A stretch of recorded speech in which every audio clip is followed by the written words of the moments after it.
Berikut ini adalah pengumuman selama sepekan. GC Online Sunday Service dengan tema Cinta dan Kasih, Minggu 29 November 2020, dimulai dari jam 4 sore hingga jam 5 sore, bersama dengan PDM Stefanus Manukile. Don't miss it! Untuk bulan Desember 2020 akan diadakan perjamuan kudus pada hari Minggu tanggal 6 Desember 2020. Jemaat dihimbau untuk dapat mengambil roti dan anggur perjamuan kudus mulai dari hari Senin tanggal 30 November 2020 sampai dengan hari Sabtu tanggal 5 Desember 2020.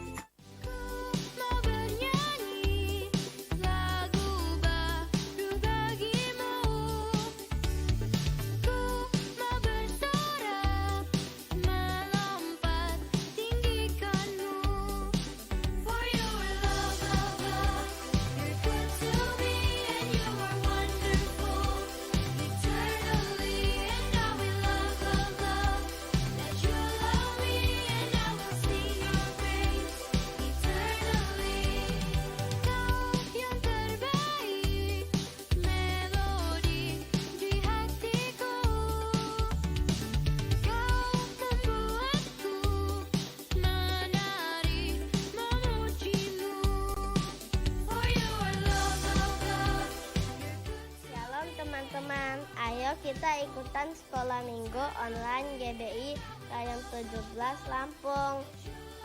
Diadakan setiap hari Minggu jam 11 sampai 12 WIB. Hanya 1 jam loh. Untuk mendapatkan Zoom Meeting ID dapat menghubungi Kak Rita atau Kak Laura. See you, God bless you.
Saya mengajak Bapak Ibu Saudara untuk terus memperkatakan Mazmur 91 agar iman kita tetap dikuatkan oleh Roh Kudus.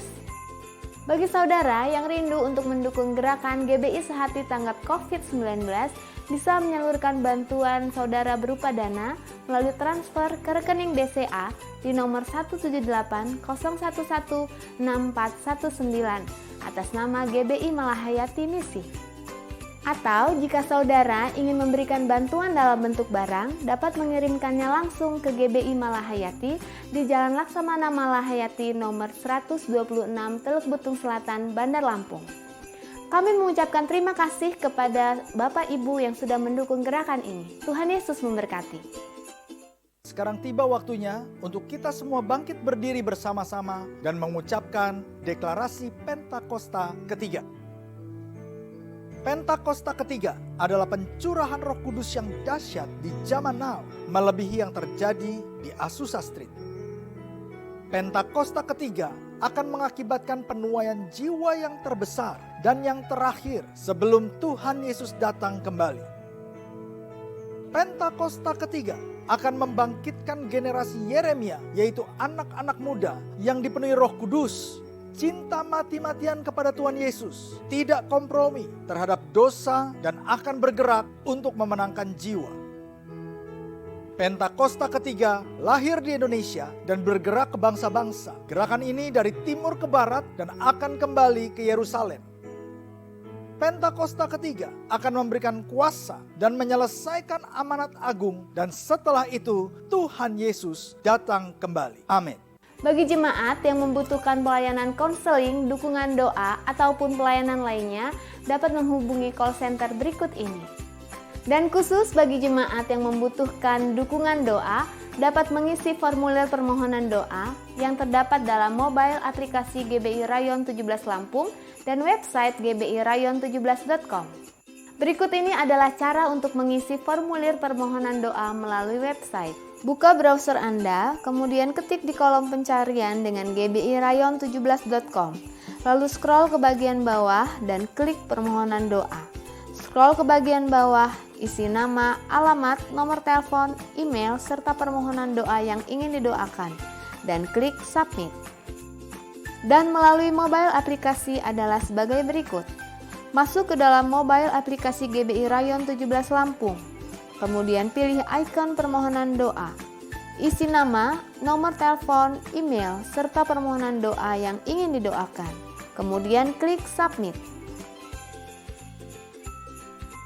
Dihimbau kepada jemaat untuk dapat mensubscribe YouTube channel GBI Rayon 17 Lampung, serta mengaktifkan lonceng notifikasi, serta menginstal mobile aplikasi Rayon 17 melalui Google Play Store untuk pengguna Android dan App Store untuk pengguna iOS. Sekarang waktunya untuk mengikuti ibadah live streaming. Selamat beribadah, Tuhan Yesus memberkati. Shalom saudara. Pernahkah kita berpikir bagaimana banyak hamba-hamba Tuhan atau orang-orang percaya dipakai dengan karunia kesembuhan ilahi, mengusir setan, membangkitkan orang mati, bahkan melakukan hal-hal yang luar biasa? Misalnya di dalam Alkitab, Musa, Paulus, Petrus, dan banyak tokoh iman lainnya melakukan hal-hal yang luar biasa. Ada satu kesamaan dari semua tokoh-tokoh tersebut, yaitu pengurapan Tuhan yang luar biasa ada pada mereka. Sesungguhnya pengurapan dari Tuhan adalah penting bagi orang percaya. Dalam edisi Voice of Pentecost kali ini, kita akan membahas mengenai pengurapan dalam pelayanan dan kehidupan orang percaya. Di dalam Perjanjian Lama, tindakan pengurapan dilaksanakan pada acara ritual keagamaan, seperti penahabisan imam besar, penahabisan imam yang melayani, pengangkatan seorang raja, serta pengangkatan seorang nabi. Di dalam Perjanjian Lama, memang hanya orang-orang yang khususlah yang dapat menerima pengurapan. Sedangkan dalam Perjanjian Baru, pengurapan diberikan kepada orang-orang yang percaya kepada Yesus Kristus. Dalam Perjanjian Lama, instrumen yang sering kali dipakai dalam pengurapan adalah minyak. Minyak adalah lambang persetujuan dengan Allah, kehadiran Allah, berkat, kuasa, penghiburan, kesembuhan, sukacita, perkenanan, dan kesejahteraan. Akan tetapi, dalam Perjanjian Baru tidak terlalu ditekankan tentang minyak, tetapi Roh Kudus menjadi instrumen pengurapan itu sendiri. Prinsip yang mendasari pengurapan minyak adalah prinsip konsekrasi, yaitu memisahkan atau mengkhususkan sesuatu atau seseorang kepada Tuhan. Prinsip konsekrasi dengan pengolesan minyak tetap berlaku pada era Perjanjian Baru. Lalu, apa contoh peristiwa pengurapan dalam Alkitab? Salah satunya adalah pengurapan double portion. Pengurapan 2 kali ganda sangat dikenal dalam gereja aliran Pentakosta dan karismatik. Istilah ini mengacu kepada peristiwa Elia dan Elisa yang dicatat dalam 2 Raja-Raja 2 ayat 1-14, di mana Elisa meminta 2 bagian dari roh Elia. Salah satu dampak dari pengurapan double portion yang diterima Elisa adalah mujizat-mujizat yang Tuhan kerjakan melalui pelayanan Elisa 2 kali lipat lebih banyak dari Elia. Hal ini tidak membuktikan bahwa Elisa lebih hebat dari Elia, justru lebih membuktikan bagaimana mentoring yang dilakukan Elia kepada Elisa berhasil. Peristiwa yang senada juga terjadi pada zaman Perjanjian Baru, di mana Tuhan Yesus menyampaikan kepada murid-muridnya dalam Yohanes 14 ayat 12, "Sesungguhnya barang siapa percaya kepadaku, ia akan melakukan juga pekerjaan-pekerjaan yang aku lakukan, bahkan pekerjaan-pekerjaan yang lebih besar daripada itu." Maksud perkataan Tuhan Yesus bukan berarti orang percaya lebih hebat darinya, melainkan orang percaya akan melakukan pelayanan yang menjangkau lebih banyak orang, serta pelayanan kepada bangsa-bangsa non-Yahudi. Dengan perkembangan teknologi, internet, dan media sosial, kini semua pelayanan penjangkauan dimungkinkan. Roh Kudus memenuhi dan mengurapi orang percaya untuk melakukan pelayanan tersebut. Pengurapan double portion merupakan pengurapan untuk pelayanan yang lebih besar. Umumnya terjadi dalam konteks bapa rohani dengan anak rohani. Orang percaya yang merindukan pengurapan tersebut tentu harus membangun hubungan bapa anak dengan pemimpin rohani yang Tuhan Yesus tempatkan di atasnya. Selanjutnya, apa maksud dan tujuan dari pengurapan? Dalam Lukas 4 ayat 18-19 dijelaskan bahwa Yesus Kristus sebagai yang diurapi. Jikalau Yesus saja menerima pengurapan dari Allah, terlebih lagi kita sebagai orang percaya. Oleh karena itu, pengurapan harus disadari sebagai bagian dari perjalanan orang percaya dalam menjalankan panggilan Kristus. Dalam hidup setiap hari, Tuhan pun telah berkata bahwa Ia sebagai gembala yang baik akan mengurapi kepala orang percaya dengan minyak. Pengurapan yang diberikan kepada orang-orang percaya dalam era Perjanjian Baru bukanlah untuk tujuan keselamatan atau berkat secara jasmani, namun untuk tujuan pelayanan, yaitu pemberitaan Injil dan menyatakan kuasa Allah. Dan yang terakhir, pengurapan merupakan bagian tidak terpisahkan dari hidup orang percaya. Salah satu yang membedakan antara orang percaya dengan orang yang belum percaya adalah adanya pengurapan Tuhan dalam hidupnya. Sebagai pengikut Kristus, pengurapan bukanlah sesuatu yang asing, melainkan menjadi bagian yang penting dalam perjalanan iman dan keseharian kita. Dengan demikian, orang yang percaya kepada Kristus sudah seharusnya menjadikan pengurapan sebagai bagian yang penting dan tidak terpisahkan dari hidup mereka. Sekarang adalah era Pentakosta yang ketiga, di mana orang percaya menjadi the messenger of the third Pentecost. Dan pengurapan sungguh sangat kita perlukan untuk menuntaskan amanat anggungnya. Misi kerajaannya tidak dapat dilakukan dengan kekuatan kita sendiri. Jadi, kita jangan sampai melewatkan kesempatan untuk menerima pengurapan dari Tuhan melalui para pemimpin rohani kita. Mari terima pengurapan Tuhan dengan iman dan mulai melangkah untuk mengerjakan apa yang Roh Kudus perintahkan di dalam hidup kita. Tuhan Yesus memberkati.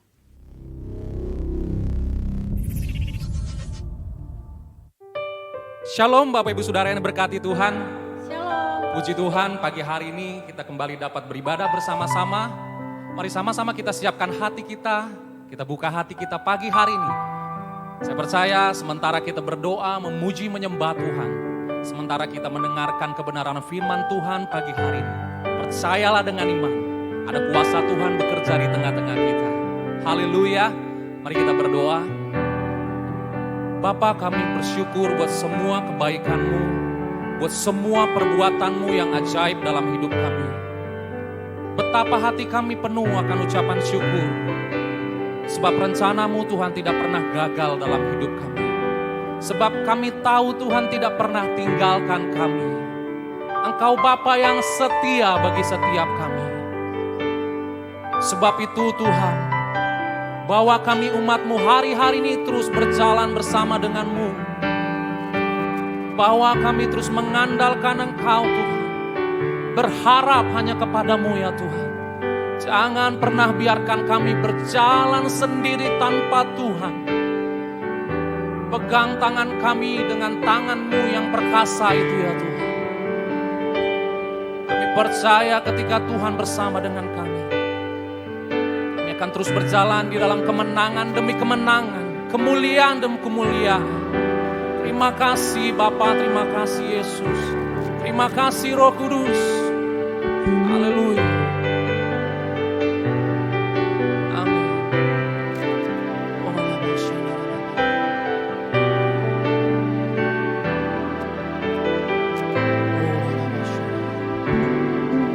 Ku perlu Engkau Yesus, haus jiwaku menantikan-Mu.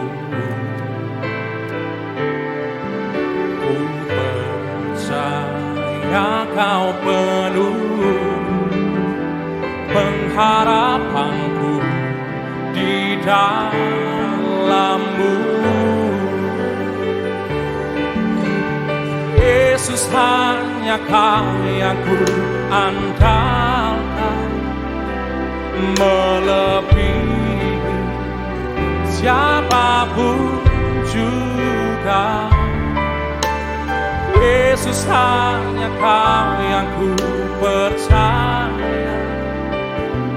Di setiap waktu tiada lain yang ku andalkan selain Kau, Yesus.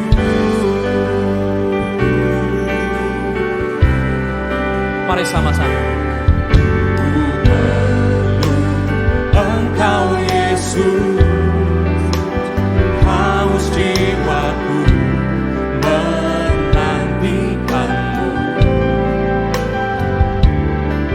Ku percaya Kau penuh pengharapanku di dalam. Sekali lagi, ku perlu Engkau, Yesus. Ku perlu Engkau, Yesus. Haus jiwaku menantikanmu. Yang ku percaya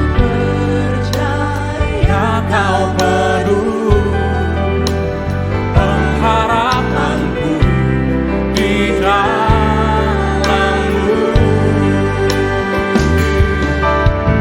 Yesus, hanya Kau yang ku andalkan, melebihi siapapun juga. Yesus, hanya Kau yang ku percaya. Di setiap waktu tiada lain yang ku andalkan selain Kau. Katakan, Yesus. Yesus, hanya Kau yang ku andalkan, melebihi siapapun juga. Oh Yesus, hanya Kau yang ku percaya. Di setiap waktu tiada lain yang ku andalkan selain Kau, Yesus.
Kami sanggup dan kami percaya, dengan segenap hati kami Tuhan, kami mampu berdiri, kami mampu bertahan.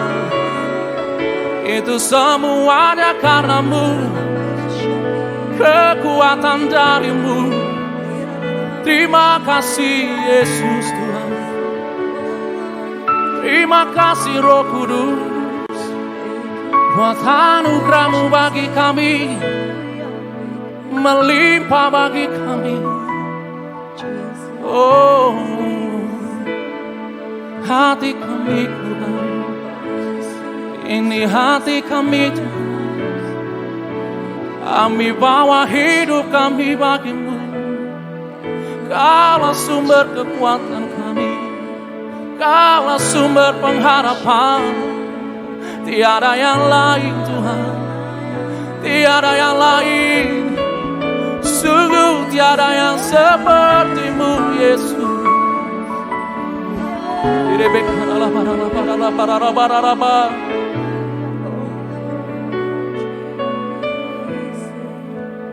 Kau kuatkan aku bertahan, Kau harapan dalam kesesakan, dan Kau buktikan kesetiaan-Mu Tuhan.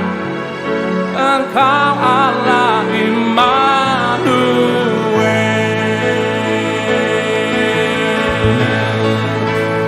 Kau kuatkan aku bertahan, Kau harapan dalam kesesakan, Kau buktikan kesetiaan-Mu Tuhan. Engkau Allah Immanuel. Kau kuatkan, Kau kuatkan. Amin. Ya Tuhan, dan Kau buktikan bahwa Kau setia Tuhan. Engkau Allah. Sekali lagi mari sama-sama kita bangkit berdiri. Kau kuatkan aku bertahan, harapan dalam kesesakan, Kau buktikan kesetiaan-Mu Tuhan. Engkau Allah Immanuel. Engkau Allah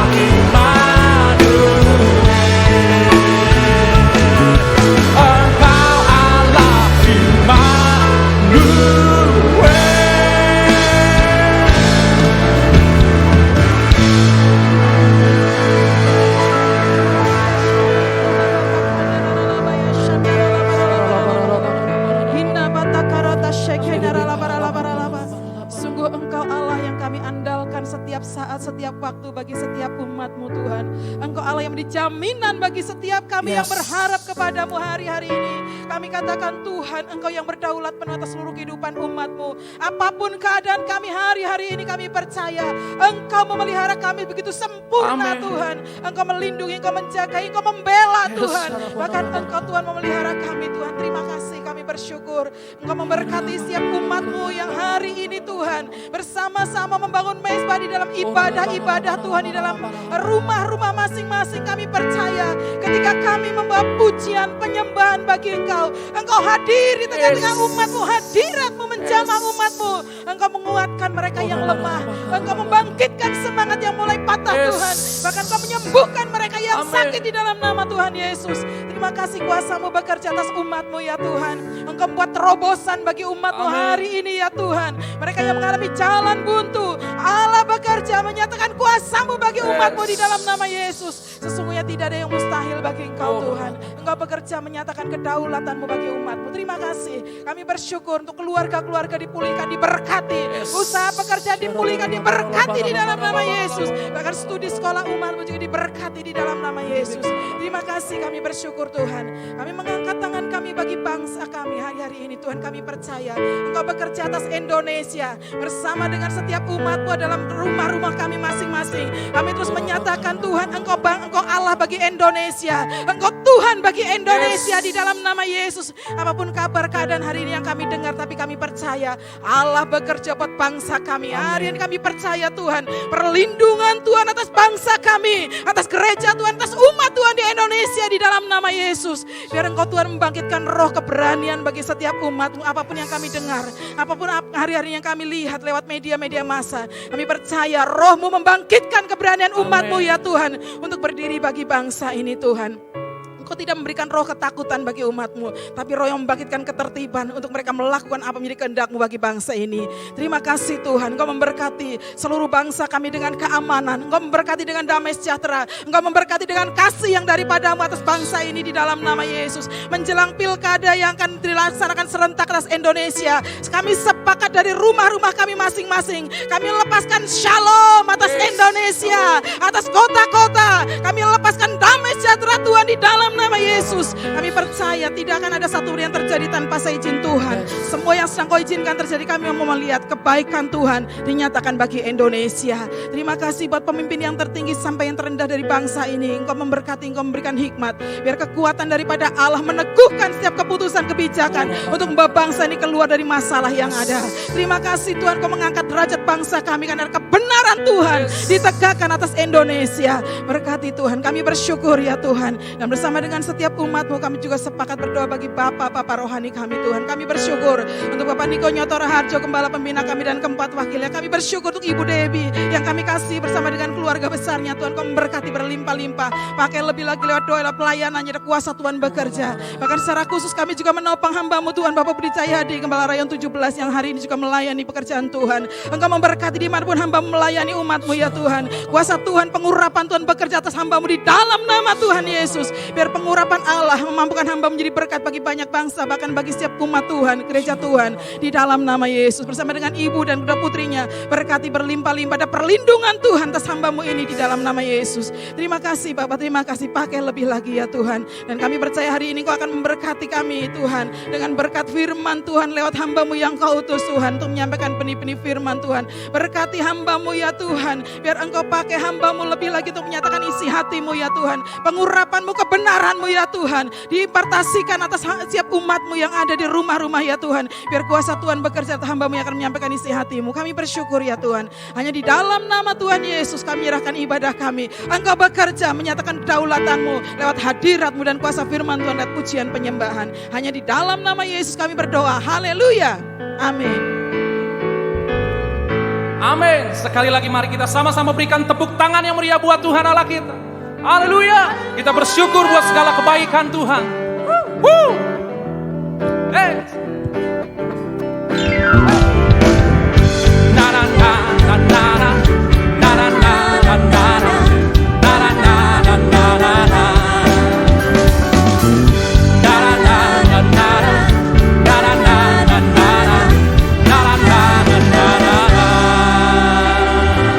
Semua sama-sama katakan haleluya, ku memuji-Mu Tuhan, karena kasih-Mu tak berkesudahan.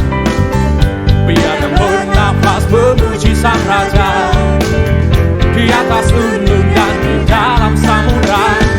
Tanganku ku angkat padamu, bersyukuri rahmat yang Kau beri kakiku. Sebab apa? Baru setiap pagi bersyukurlah kepada Tuhan, sebab Dia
melompat sama-sama. Melompat bagimu. Amin. Bersiaplah di semuanya. Bersyukurlah kepada Tuhan. Sebab Dia baik, sebab Dia baik. Bahwasanya selamanya. Kasih setianya, kasih setia. Bersyukurlah. Amin. Bahwasanya selamanya. Kasih setianya, kasih setianya.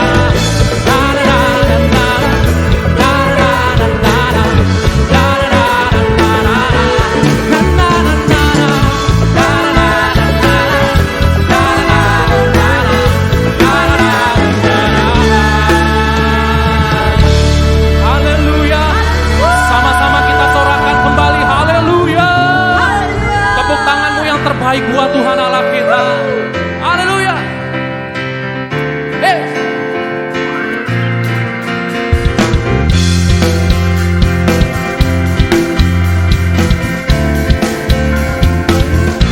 Sama-sama. Open the eyes of my heart, Lord.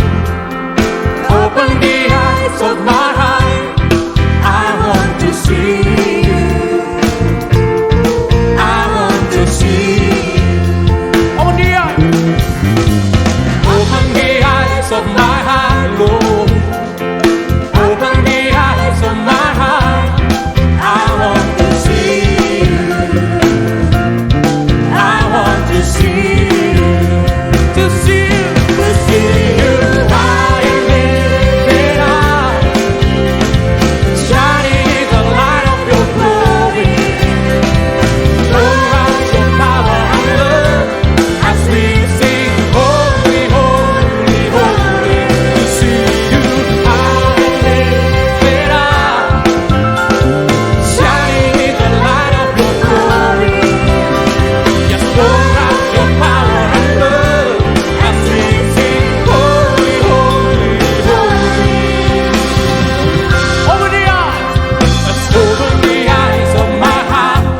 Open the eyes of my heart.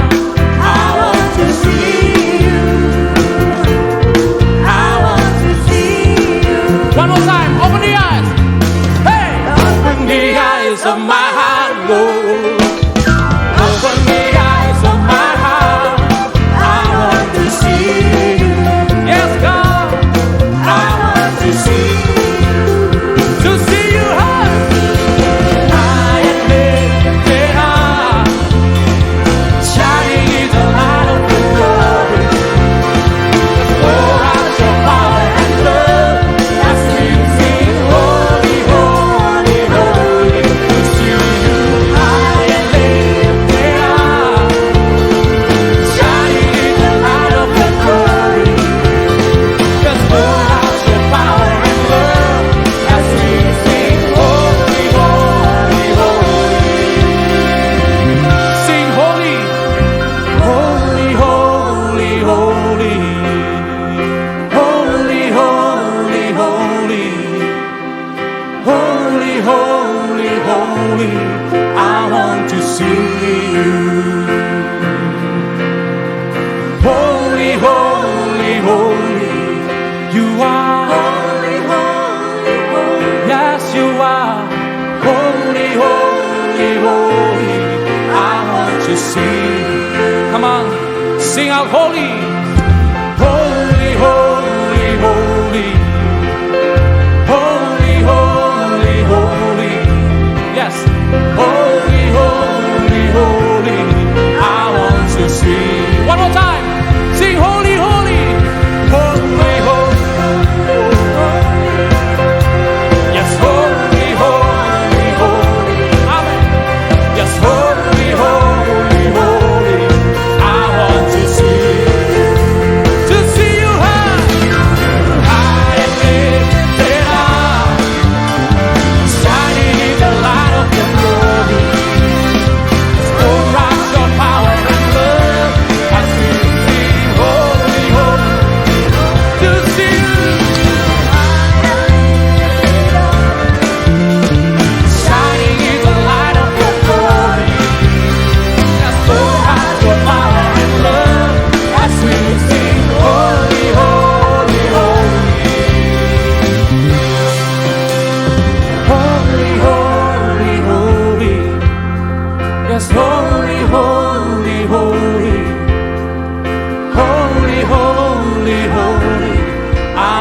to see you.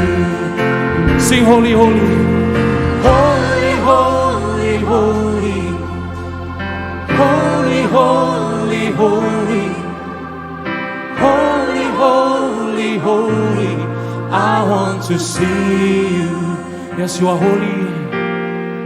Holy, holy, holy, holy, holy, holy, holy, holy, holy.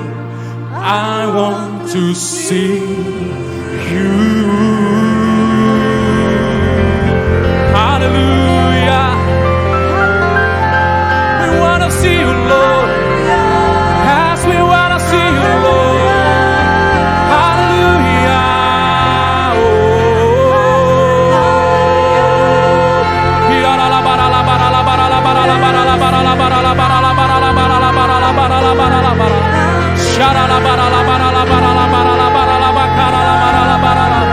Yes, you are holy, Lord. Yes, you are holy, Lord. Yes, you are holy, Lord.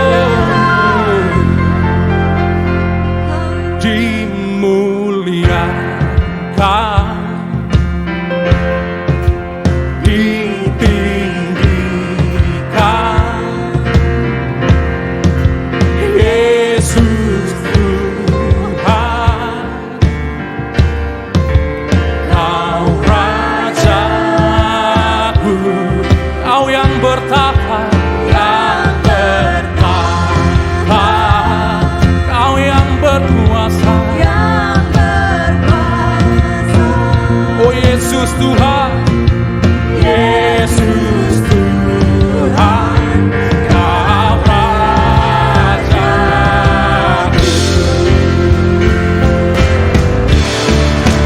Dimuliakan, ditinggikan, Yesus Tuhan. Kau Rajaku, Kau yang bertahta. Amin. Yesus,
Kau Rajaku.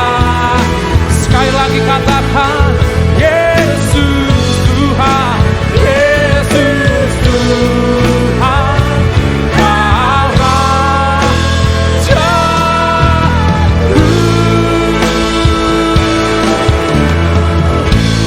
Haleluya, haleluya.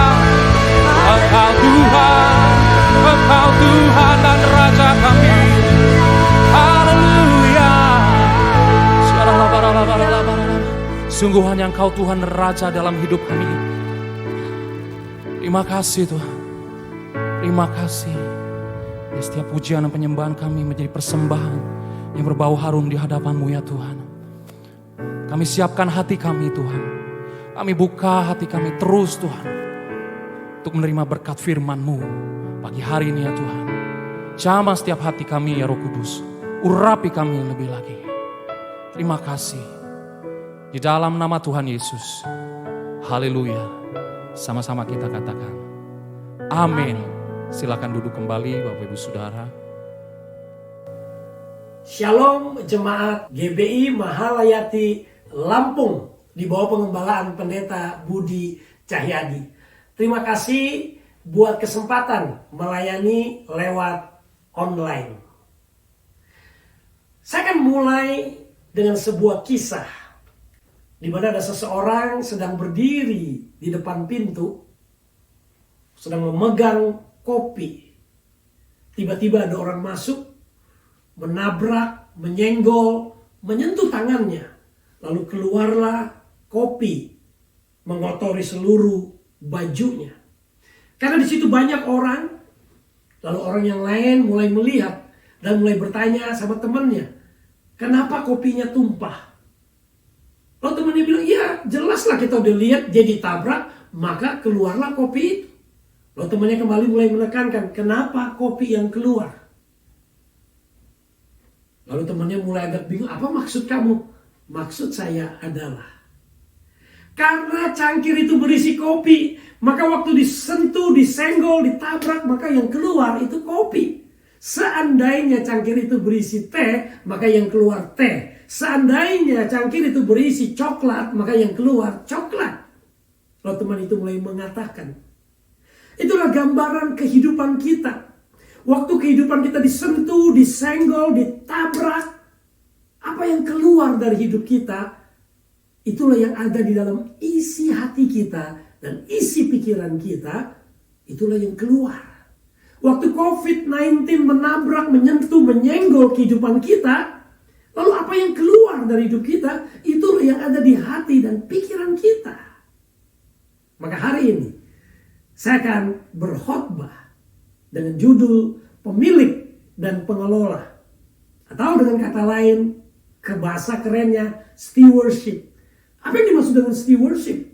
Stewardship berarti memanfaatkan dan mengelola semua sumber daya yang Tuhan sediakan, yang Tuhan berikan untuk kemuliaan Tuhan dan kemajuan atau kesejahteraan ciptaannya.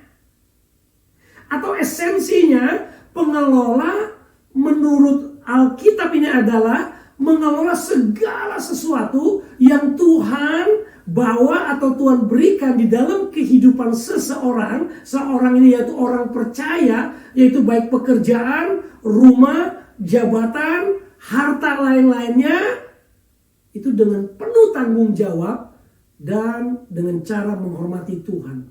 Itu artinya stewardship. Lalu kita akan mulai masuk membahas lewat ayat-ayat yang kita akan baca dari kitab Matius pasal 25. Kita mulai baca ayat ke-14. Nanti kita akan kupas satu-satu. Ayat 14. Sebab hal kerajaan surga sama seperti seorang yang mau berpergian ke luar negeri, yang memanggil hamba-hambanya dan mempercayakan hartanya kepada mereka.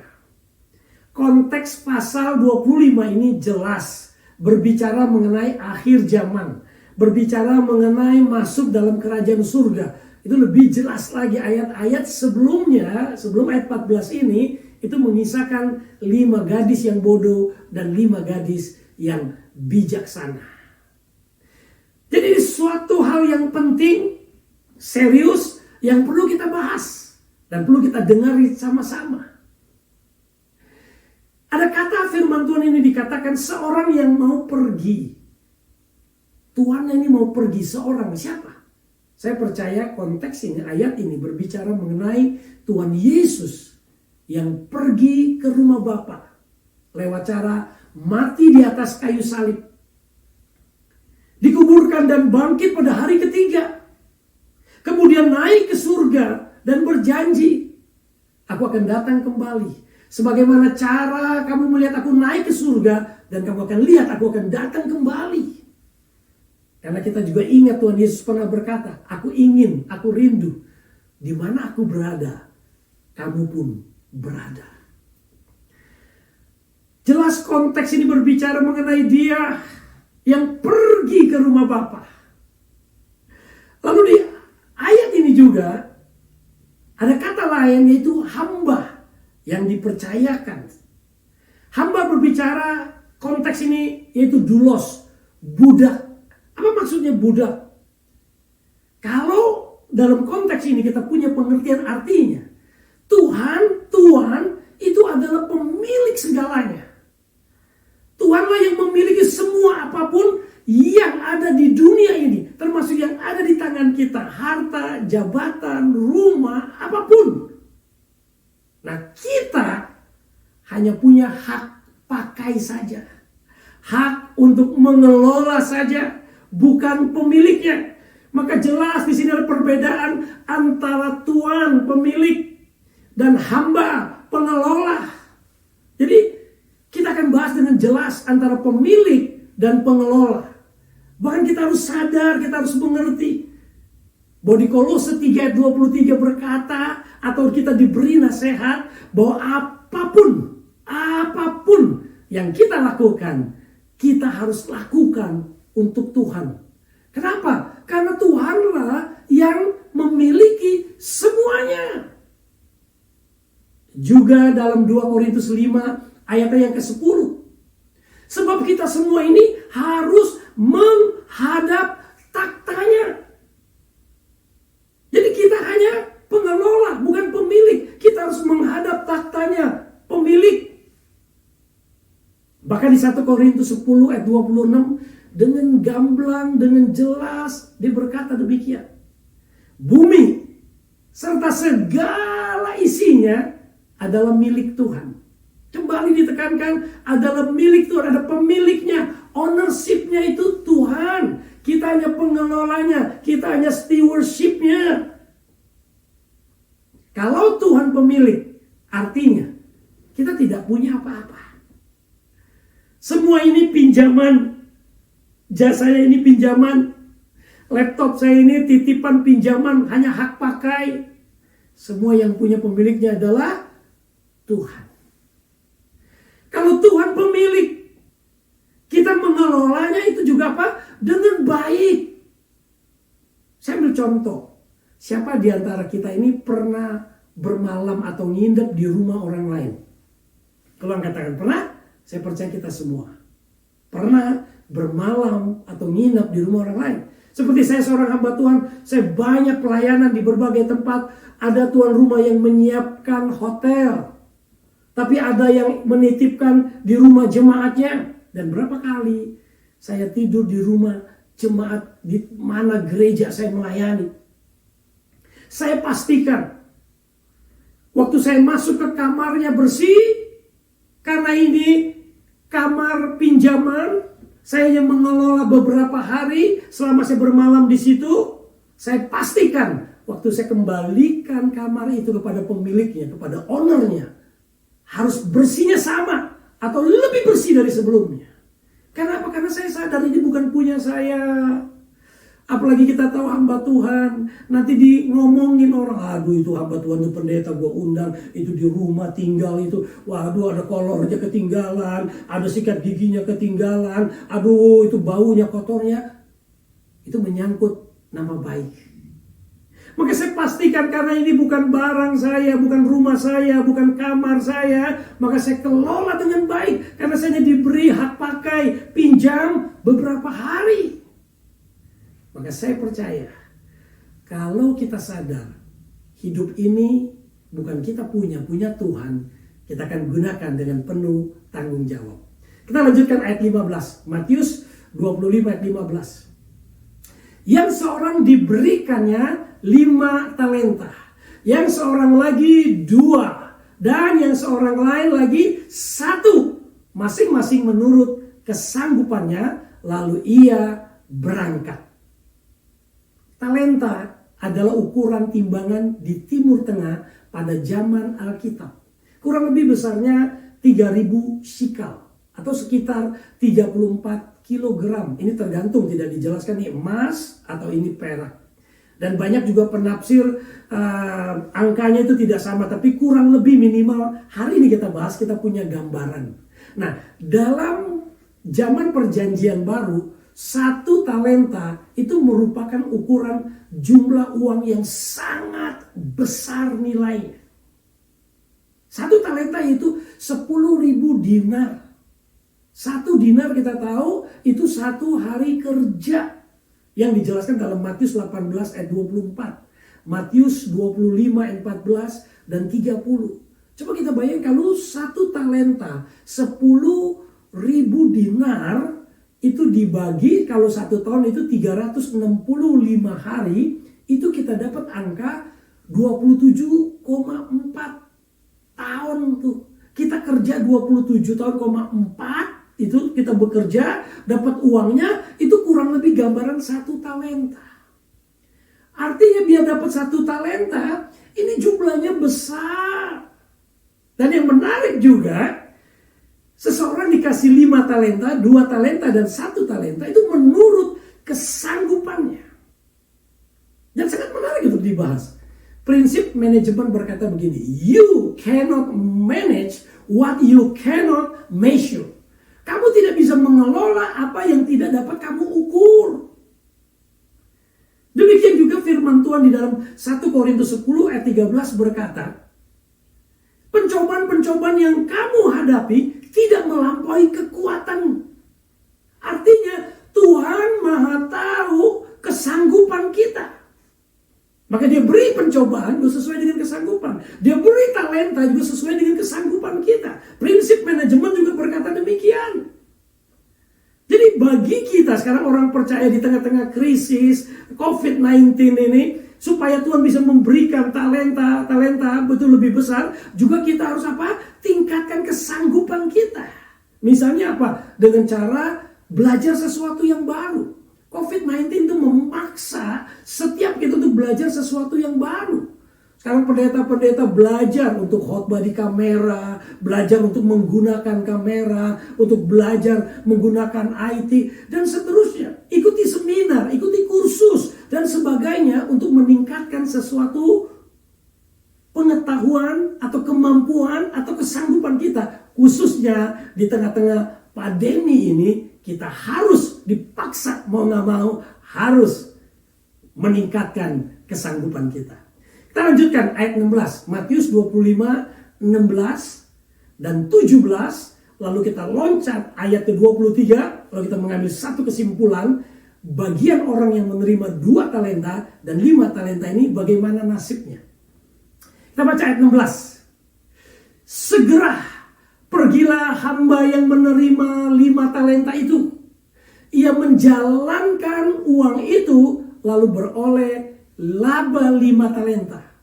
Ayat 17. Hamba yang menerima 2 talenta itu pun berbuat demikian juga dan berlaba 2 talenta. Langsung kita lihat ayat 23. Maka kata tuannya itu kepadanya, baik sekali perbuatanmu itu. Apa yang kamu buat itu, resultnya, hasilnya baik sekali.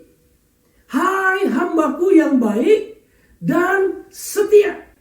Engkau bukan hanya baik, tapi engkau setia. Ini berbicara tentang metode, tentang caranya. Bahwa caranya itu baik dan kamu setia.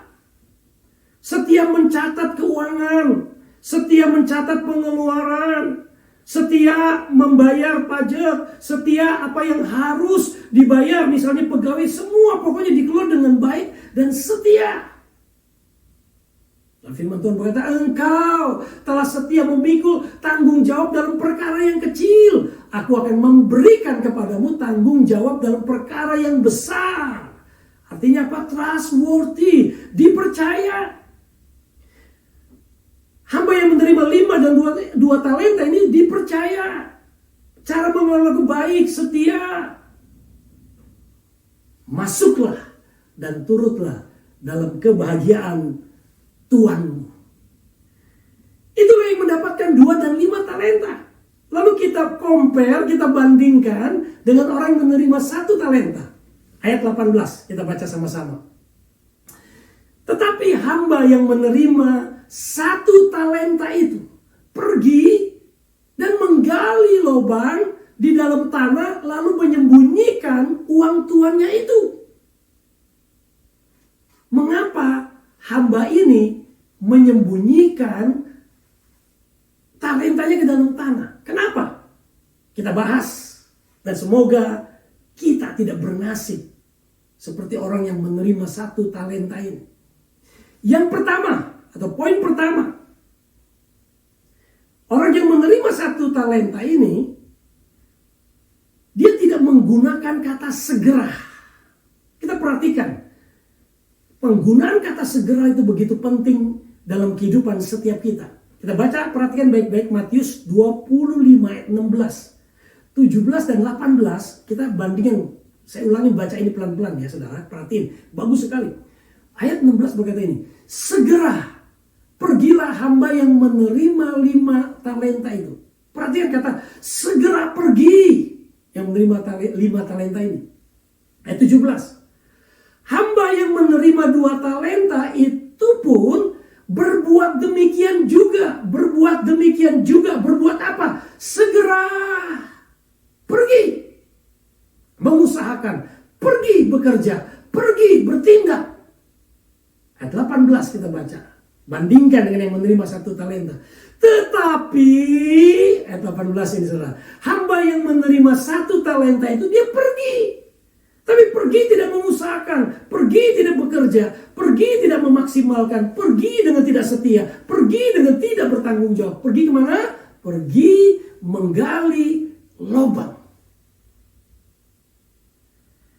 Inilah perbedaannya. Bagi kita akan kupas lebih dalam, ini sangat menarik sekali. Maka saya percaya, orang yang selalu menunda-nunda, maka menjauhkan berkat, anugerah, limpah rahmat di dalam kehidupannya. Maka kalau Tuhan percayakan sesuatu kepada kita, segera pergi, segera bertindak, segera lakukan. Jangan tunda-tunda lagi. Sama seperti hari ini. Tuhan akan merubah hidup kita, merubah nasib kita, merubah masa depan kita. Kalau kita segera bertobat, segera dibaptis, segera melayani Tuhan, segera. Dan Tuhan sedang berbicara kata segera ini kepada banyak orang saat ini. Dengarkan baik-baik apa yang ia mau. Segera. Poin yang kedua, kita melihat kesalahan orang ini, kenapa dia tanam 1 talenta ini, menggali lubang ini. Yang kedua, melihat Tuhan dengan pikiran yang salah. Perhatikan ayat 24 yang Matius 25 ayat 24. Kini datanglah juga hamba yang menerima 1 talenta itu dan berkata, Tuhan, aku tahu bahwa Tuhan adalah manusia yang kejam, yang menuai di tempat di mana Tuhan tidak menabur dan yang memungut dari tempat di mana Tuhan tidak menanam. Saudara, di mana berpikir salahnya? Atau dengan kata lain, sesat pikir. Atau dengan kata lain, pikirannya distorsi. Ini distorsi pikiran, distorsi kognitifnya. Nah, ini adalah seperti memakai kacamata hitam untuk memandang dunia.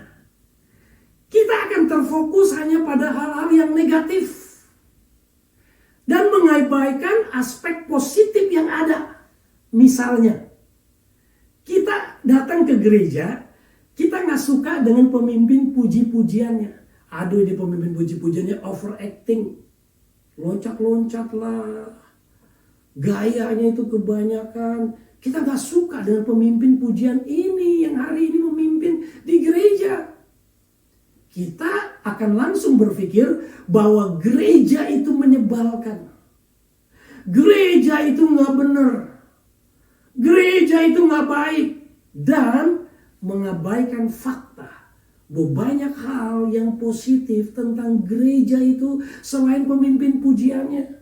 Lihat ada choirnya yang bagus, lihat pemain musiknya yang bagus, lihat pendetanya, lihat jemaatnya, dan ada banyak hal yang bagus. Itu seperti tertutup.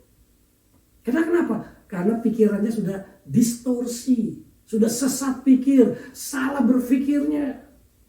Nah, apa akibatnya kalau kita sesat berpikir atau pikirannya itu distorsi? Orang bisa langsung itu loncat pada kesimpulan. Kayak seperti tadi kan, pemimpin pujiannya nggak benar, lalu langsung disimpulin gereja ini brengsek, gereja ini nggak benar, dan seterusnya. Padahal itu hanya satu titik, dia nggak lihat yang lain. Jadi dia bisa loncat pada kesimpulannya. Jadi jumping to conclusion. Jadi sesat berpikir itu atau distorsi kognitif itu adalah saat kita membuat kesimpulan tanpa memiliki bukti yang mendukung atau fakta yang mendukung. Ini satu contohnya lagi nih. Saat ada ujian, ya, kita beranggapan akan gagal. Ya, ada ujian-ujian di sekolah, aduh udah pasti gagal, aku nggak bisa. Nah, pikiran seperti ini malah akan membuat kita merasa bahwa hal negatif itu sudah terjadi dan menghalangi kita melakukan persiapan yang maksimal. Karena kita udah pada kesimpulan, udah gue gagal ya. Padahal belum ujian. Nah, sama seperti yang terjadi dengan orang yang menerima 1 talenta ini.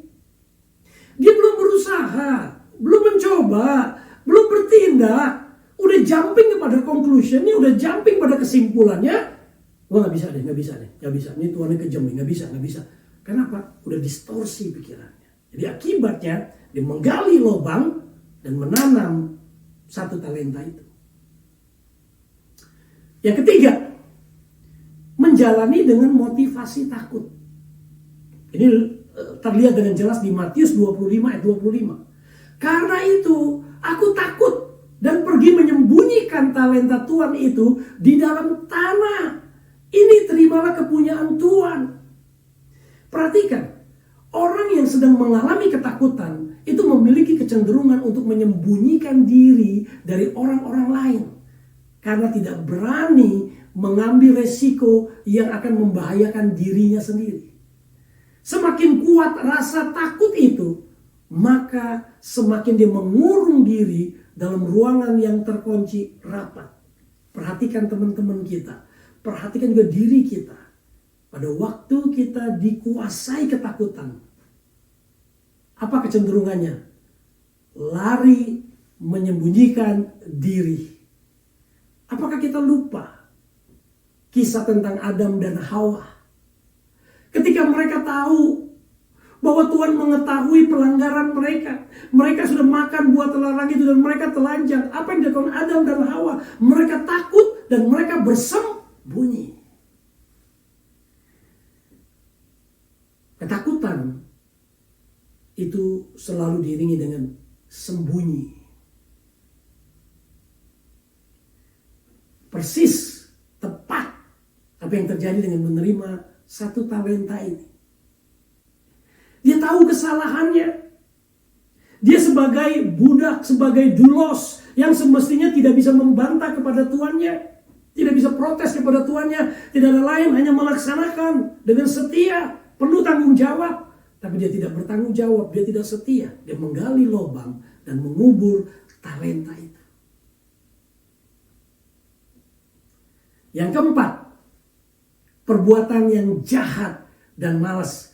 Matius 25 ayat 26. Maka jawab tuannya itu, hai kamu hamba yang jahat dan malas. Jadi kamu sudah tahu bahwa aku menuai di tempat di mana aku tidak menabur dan memungut dari tempat di mana aku tidak menanam. Apa yang dimaksud dengan orang jahat di sini? Orang jahat biasanya suka berbohong dan memutarbalikkan fakta. Mereka, ini orang jahat, suka menyesatkan pikiran orang lain tentang segala hal dan ingin orang-orang lain itu percaya kepadanya. Sama seperti yang dapat 1 talenta, ingin semua orang itu percaya bahwa Tuhan ini jahat, tidak fair, tidak adil, dan seterusnya. Berbohong dengan keyakinan supaya orang lain percaya. Orang yang mendapatkan 1 talenta ini menyesatkan orang lain dengan menuduh tuannya itu kejam. Dia memutarbalikan fakta. Faktanya tuh dia tuh sebetulnya takut. Takut mungkin bersaing dengan jujur. Mungkin dikatakan dia tidak setia juga. Karena tidak bisa mengelola dengan baik. Dia takut juga karena dia berbohong. Dia takut juga karena dia tidak taat kepada tuannya. Ada banyak ketakutan yang menyelimuti dalam dirinya. maka Tuhan gampang mengidentifikasinya. Orang ini jahat. Lalu malas. Alkitab dengan jelas ngomong soal orang malas. Saya bacain beberapa ayat dari kitab Amsal. Amsal 12 ayat 27. Orang malas tidak akan menangkap buruannya, tetapi orang rajin akan memperoleh harta yang berharga. Orang malas tidak menangkap buruannya. Dia kejar buruannya itu gak pernah nangkap, gak pernah dapat. Kenapa dia malas? Sama seperti satu talenta ini malas. Gali lubang selesai. Amsal 13 ayat 4. Hati si pemalas itu penuh keinginan, tetapi sia-sia. Sedangkan hati orang rajin diberi kelimpahan. Hati orang rajin diberi kelimpahan. Orang malas enggak dapat apa-apa, hanya penuh dengan keinginan. Ada berapa banyak mungkin kita penuh dengan keinginan. Ingin rumah, ingin mobil, ingin pekerjaan, ingin pelayanan. Semuanya keinginan tapi tidak pernah kesampaian. Jangan-jangan penghalangnya kita malas. Saat-saat yang terbaik hari ini untuk kita koreksi. Mungkin kita tidak menggunakan kata segera seperti tadi. Kita banyak menunda-nunda. Kita terperangkap dengan kata malas. Sama orang yang mendapatkan satu talenta ini jelas. Bukan hanya jahat, tapi malas. Yang kelima, tidak ada usaha atau kemauan sama sekali. Matius 25 ayat 27. Karena itu, sudahlah seharusnya uangku itu kau berikan kepada orang yang menjalankan uang, supaya sekembalinya aku menerimanya serta dengan bunganya. Manusia tidak sama dalam menerima talenta, tapi manusia bisa sama dalam usaha. Artinya kalau kita dapat 5, kita mengusahakannya, pasti kita bisa berlipat kali ganda. Kita dapat 2 dan mengusahakannya, pasti bisa berlipat ganda. Kita dapatkan 1, kita usahakan, pasti kita bisa melipat gandakan. Inti dari ayat ini jelas, orang ini tidak ada usaha sama sekali, nggak ada kemauan sama sekali. Oh, kalau dibilang sama sekali tidak ada kemauan atau usaha, ya salah juga, ada. Tapi kecenderungannya ini tadi yang jahat tadi. Jahat itu tadi apa? Negatif. Apa? Gali lubang. Usahanya itu menggali lubang itu usaha. Gali lubang, ya kan? Itu udah usahakan ambil pacu, buang pasirnya, buang tanahnya, lalu ditanemin, lalu diuruk lagi, lalu dikasih tanda, lalu waktu tuannya datang digali lagi, diambil. Itu sudah usaha, tapi usahanya negatif. Bukankah kita tahu banyak orang bekerja, tetapi tidak menghasilkan? Karena pikirannya jahat. Di balik itu ada kemalasan. Usahanya minim. Nggak maksimal. Jadi orang yang bermalas-malasan dalam pekerjaannya sudah menjadi saudara dari si perusak. Demikian kata Amsal 18 ayatnya yang ke-9. Jadi pada kesimpulan yang terakhir, poin yang ke-6, ini ada sebab, ada akibatnya. Apa akibatnya?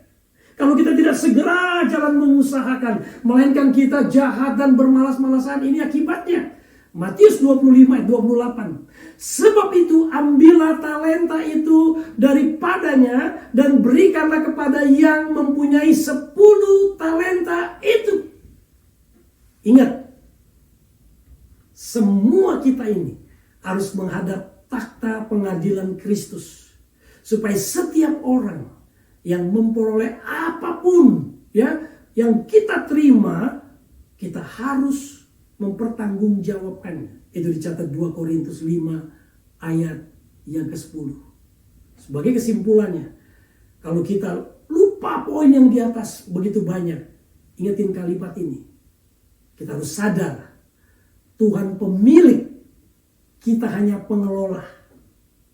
Dan sebagai pengelola, kita harus mengelola dengan baik dan benar. Maka jaminannya adalah kelimpahan dan berlipat ganda. Saya tidak tahu apa yang kita sedang hadapi kesulitan sebagai hamba Tuhan, sebagai businessman, sebagai karyawan, sebagai pekerja apapun, di bidang apapun yang saat ini kita alami.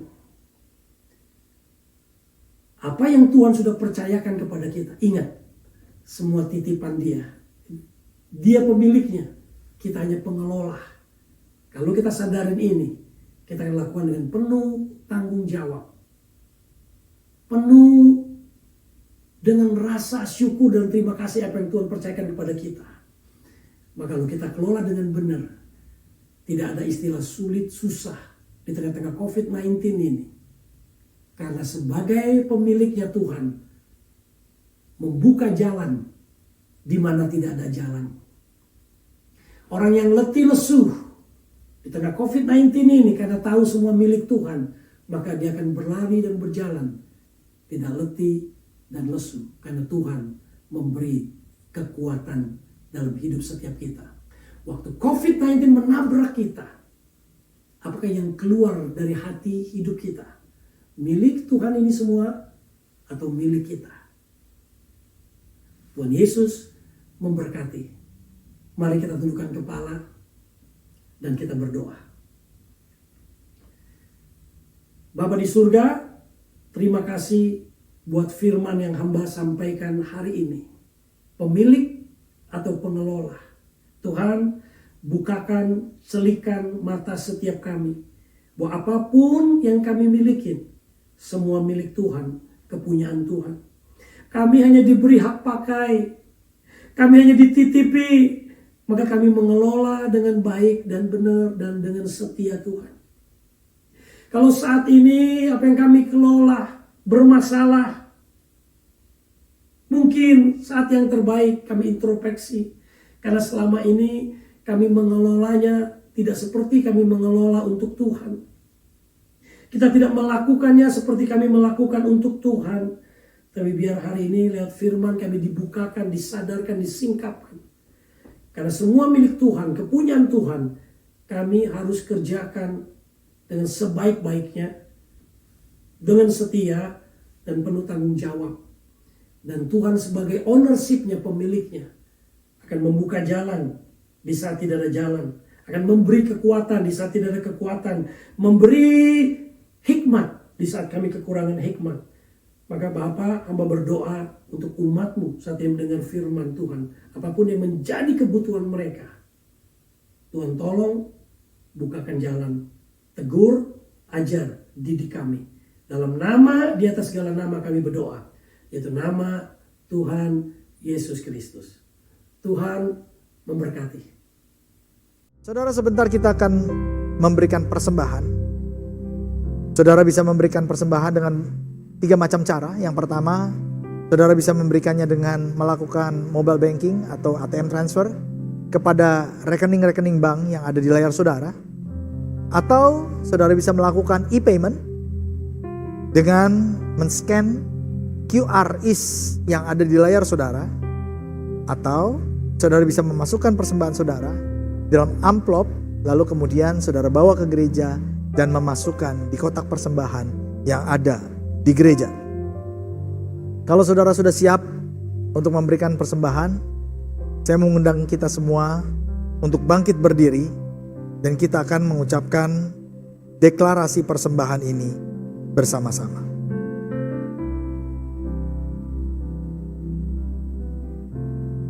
Angkat persembahanmu tinggi-tinggi dan kita ucapkan bersama-sama. Tahun 2020 adalah tahun dimensi yang baru. Tahun 2020 adalah tahun taat dan percaya. Pada saat kami membawa persembahan, kami percaya pintu surga terbuka dan berkat Tuhan dicurahkan. Saya menerima pekerjaan, bisnis, sekolah dan kuliah yang lebih baik, keuntungan, bonus dan aset dilipat gandakan. Semua transaksi dibuat berhasil, pelanggan lama dan baru Tuhan datangkan. Semua pembayaran dapat dilunasi, memiliki rumah di bumi dan di surga, menerima hadiah, kejutan dan penghargaan. Yang belum punya pasangan diberikan jodoh, mempunyai keluarga yang harmonis dan tidak ada kemandulan. Segala penghalang, penyakit dan kerugian dihalau dari dalam hidupku, dari dalam keluargaku, dari dalam pekerjaanku dan bisnisku, Dan ini adalah waktu untuk memberikan persembahan di dalam nama Tuhan Yesus. Bersama-sama katakan haleluya. Amin. Saudara, sebentar kita akan mengakhiri ibadah raya online kita. Oleh sebab itu, sekali lagi saya mengundang kita untuk tetap berdiri. Dan mari kita mengangkat tangan kita tinggi-tinggi kepada Tuhan. Membuka hati kita dan menyiapkan hati kita untuk menerima doa berkat. Demikianlah akan terjadi jika kamu mendengarkan firman Tuhan ini serta melakukannya dengan setia. Maka terhadap engkau Tuhan Allahmu akan memegang perjanjian dan kasih setianya yang diikrarkannya dengan sumpah kepadamu. Ia akan mengasihi engkau, memberkati engkau dan membuat engkau banyak. Ia akan memberkati buah kandunganmu, hasil bumimu, gandum dan anggur serta minyakmu, anak lembu sapimu dan anak kambing dombamu. Segala ternak yang dipercayakan Tuhan kepadamu akan diberkati dengan berlimpah-limpah. Engkau akan diberkati lebih daripada segala bangsa, dan tidak akan ada laki-laki atau perempuan yang mandul di antaramu. Tuhan akan menjauhkan segala sakit penyakit daripadamu, dan tidak akan ada satupun dari wabah celaka yang kau kenal yang akan ditimpakannya kepadamu. Terimalah berkat yang berlimpah-limpah dari Allah Bapa di sorga, kasih karunia dalam anaknya yang tunggal Tuhan Yesus Kristus, serta persekutuan yang manis dalam Roh Kudus menyertai kita semua mulai hari ini bahkan sampai selama-lamanya. Di dalam nama Yesus bersama-sama kita katakan amin. Tuhan Yesus memberkati.